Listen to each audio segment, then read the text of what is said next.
differently, everyone thinks you're a dick. And so he ended up making his rounds of the executive team and having a sit down with all of them because he was really proficient at the skill. He was a high performer, like good at what he does. Just no one liked him. And so he talked to 4 different executives and the behavior didn't change. And so he finally came to my office and he was like a little bit worried and he was like, am I going to get fired? And I was like, no, HR will fire you if you're going to get fired. You're not going to meet with me. Like, what are we talking about? But when we sat down, I said, okay, I want to be clear. I want to decrease the likelihood that people call you a dick in the future. I said, does that sound like an agreeable goal? And he said, yeah, I want that. I was like, okay, good. I also don't care if you are a dick. I just care that everyone else thinks you are. And so I just want to minimize the likelihood that I get drawn into this ever again. So the reasons that they are calling you a dick, we need to dive into that because every other conversation you'd had with, some of the leaders was just like, hey man, stop being a dick. And the thing is what do you do with that? Nothing. You just get insulted and then you have nothing to do. And so instead it's like, okay, when you cut people off when they talk, stop, start, keep doing. Do this instead.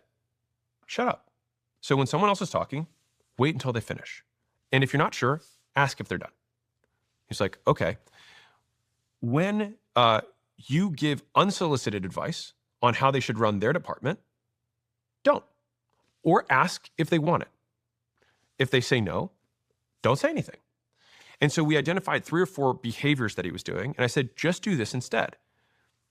And literally the next week, we were like, what happened to him? He's like a new man. And the thing is that he wasn't a dick. He just didn't know how to behave.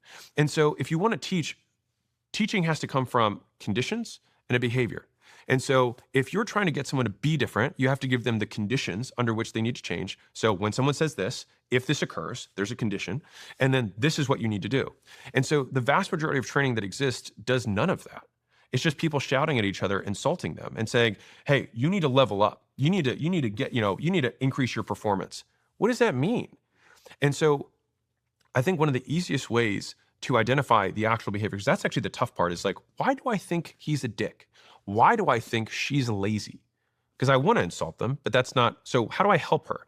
It's like, okay, why am I describing her this way? Okay, so when I Slack, she tends to be slow in her response. So sometimes it takes an hour, sometimes 3 hours. I'm like, okay, so I'm going to gather that data and be like, okay. So when I talk to her, I'm like, I'm going to have this branch of data. The next thing is when I get stuff, projects from her, they're incomplete. I feel like they're not all the way fleshed out. I'm like, okay, that's a second bucket. The next one is that when she shows up on Zoom, she looks disheveled. I'm like, okay. So now when I talk to Sandy, I'm not going to say, hey, Sandy, you look lazy. Need you to level up a little bit here. Otherwise, we're going to have issues and have to put you on a PIP, performance improvement